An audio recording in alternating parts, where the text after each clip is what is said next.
pintu terbuka. Tercium sedap si ikan peda. Orang asing hidup berjaya. Pribumi mampus sengsara. Kan?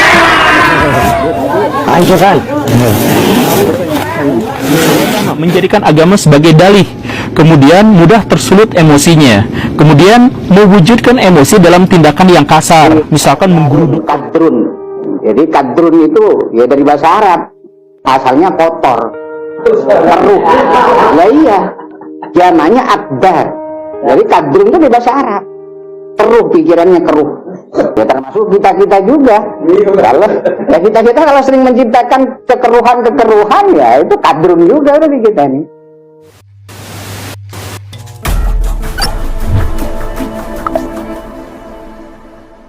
Assalamualaikum warahmatullahi wabarakatuh. Segala puji bagi Allah, salawat dan salam tercurah kepada junjungan kita Nabi besar Muhammad Shallallahu Alaihi Wasallam. Narasi cebong kadrun sampai sekarang masih sering dipergunakan. Jadi untuk membedakan kelompok A dan kelompok B. Ya, dari kedua kubu ini ya di media sosial pun paling ramai, apalagi ya menjelang kontestasi Pilpres yang akan datang. Ya, dua kelompok pembeda ini masih dipergunakan untuk membedakan antara dua kelompok. Ya, cebong dan kadrun. Sampai sekarang kita harapkan sebenarnya dua nama ini harusnya sudah hilang ketika Presiden Jokowi sudah terpilih. Ya, wacana cebong, kadrun, kampret ini seharusnya sudah selesai dari dulu. Tetapi sampai saat ini pun masih sering dipergunakan. Ya, kita sendiri juga bingung. Model cebong ini seperti apa? Model kampret, model kadrun itu seperti apa?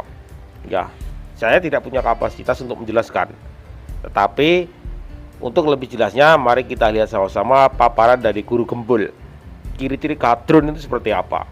Mungkin di kesempatan yang lain kita akan membahas tentang cebong, kampret itu ciri-cirinya seperti apa. Hari ini kita akan bahas bagaimana ciri-ciri kadrun. Apakah kalian kadrun atau kalian cebong? Simak dulu. Yang pertama, menjadikan agama sebagai dalih, kemudian mudah tersulut emosinya, kemudian mewujudkan emosi dalam tindakan yang kasar, misalkan menggeruduk orang, persekusi, dan lain sebagainya. Kemudian mudah termakan hoaks, khususnya kalau hoaks itu terkait dengan politik dan agama. Kemudian membela yang seiman walaupun salah. Kemudian diajarkan dan mengajarkan kebencian kepada orang-orang yang dianggap berbeda. Kemudian mendemonstrasikan simbol-simbol keagamaan mereka, tetapi tidak mendemonstrasikan perilaku keberagaman mereka. Jadi misalkan pakai sorban tapi buang sampah sembarangan, atau pakai jilbab tapi pembalut dijadiin bendera gitu ya, hal-hal yang semacam itu. Kemudian mudah melabeli lawannya, kafir, zindik, munafik, PKI, liberal, Syiah, dan lain sebagainya. Jadi semuanya ditunjuk-tunjuk gitu ya, sesuai kemauan mereka. Kemudian menggeneralisir kelompoknya. Jadi kalau kelompoknya dituduh, misalkan mereka bilang kalian menuduh umat Islam, padahal itu kelompok mereka sendiri yang dituduh, yang dihujat, tapi mereka bilangnya kalian menghujat umat Islam gitu. Nah, mengeneralisir seperti itu. Kemudian menganggap kebenaran ada pada pihak tertentu saja. Jadi satu pihak benar sepenuhnya, pihak yang lain salah sepenuhnya.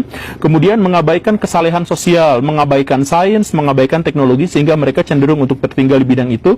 Dan kemudian poin yang ke-12 adalah ngeles dengan menyalahkan pihak lain. Jadi kalau ada pihak mereka yang dituduh, terus mereka biasanya langsung ngeles dengan mengatakan itu orang koruptor dibiarkan, nah, dan sebagainya dan sebagainya.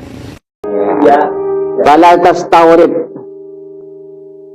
maka janganlah engkau ya menganggap aneh, ayyuhal arif, wahai kaum arif billah, ya orang yang kenal Allah, yang mengaku kenal Allah, ma yaqa'u, ya itu jadi maf'ulnya dari fala tastawrid.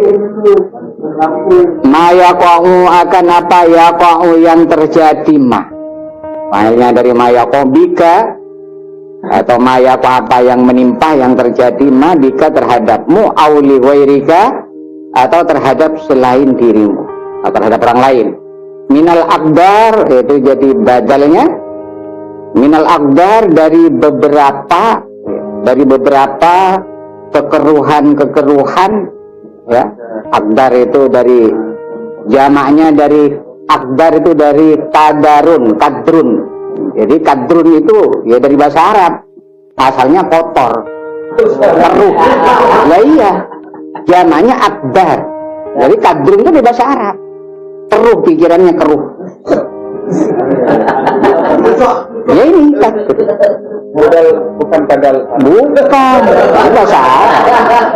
Ya nggak tahu kalau ada mufasir lain yang mengartikan itu kadal gurun, itu salah menurut saya. Itu sebenarnya dari bahasa Arab asli kadrun, dari kata kadarun, kadarah yang dulu kadron, asalnya itu zamannya akdarun, itu keruh, kotor ya, pikirannya, hatinya kotor, atau menciptakan kekeruhan di dunia itu ya bagian dari kadrun ya, termasuk kita juga.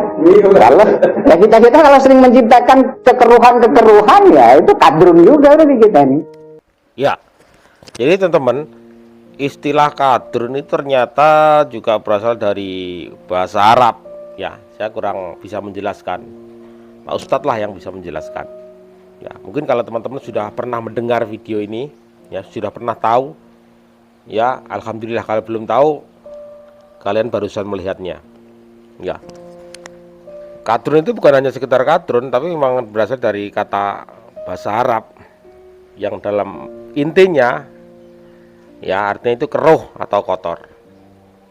Ya, mungkin di lain kesempatan kita akan bahas tentang apa itu cebong, kampret. Yang kita tahu cebong itu adalah anaknya katak ya. Anaknya katak yang kecil-kecil itu. Jadi sebenarnya masalah kontestasi atau persaingan antara kadrun dan cebong itu harusnya sudah selesai ketika Pak Jokowi sudah disahkan menjadi Presiden Republik Indonesia. Seharusnya perbedaan ya atau penamaan itu seharusnya sudah hilang. Kita itu sudah melebur jadi satu ya, menjadi satu kesatuan. Ya, bersama-sama kita membangun, ya, bersama-sama kita lupakan perbedaan, ya, bersama-sama kita membangun bangsa dan negara kita. Nggak usah ada lagi kayak cebong, kampret, kadrun, itu seharusnya sudah tidak ada. Tapi mau gimana lagi, mereka sudah mengelompokkan diri. Di 2024 ini saya yakin kadrun, kampret, cebong akan muncul kembali. Apakah kalian termasuk dari kadrun? Apa kalian dari kelompok cebong? Silahkan nilai sendiri. Ya, sekali lagi seharusnya dua kelompok ini, cebong, kadrun, kampret, ya, ini sudah melebur jadi satu dengan terpilihnya Presiden Republik Indonesia Pak Jokowi, kemudian Pak Prabowo, Pak Sandiaga juga sudah bergabung. Seharusnya ini semua sudah nggak ada, ya, karena dimunculkan lagi di media sosial oleh para pendukung masing-masing. Akhirnya dua kelompok kadrun dan cebong ini nggak pernah hilang, ya, terus saja digunakan dalam kontestasi pemilihan pilpres, ya, maupun pemilihan kepala daerah masih saja dipergunakan. Ya, semoga ini tidak merembet kemana-mana. Kita tetap damai. Gimana capeknya pendiri bangsa kita itu dulu membuat negara kita merdeka, ya akan sangat rugi ya.